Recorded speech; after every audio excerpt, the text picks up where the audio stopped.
ॐ श्रीगणेशाय नमः। श्रीगणेशसहस्रनामस्तोत्रम्। अस्य श्रीगगारादिगणपति सहस्रनाममाला मन्त्रस्य दुर्वासा ऋषिः अनुष्टुप्छन्दः।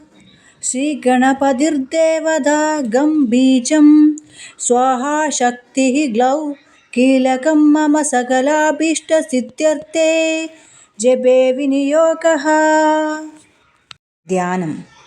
ध्याये नित्यं गणेशं परमगुणयुतं ध्यानसंस्थं त्रिनेत्रम् एकं देवं त्वनेकं परमसुखयुतं देवदेवं प्रसन्नं शुण्डादण्डाढ्य गण्डोद्गलित मदजलोल्लोलमत्तालिमालं श्रीमन्दं विघ्नराजं सकलसुखकरं श्रीगणेशं नमामि।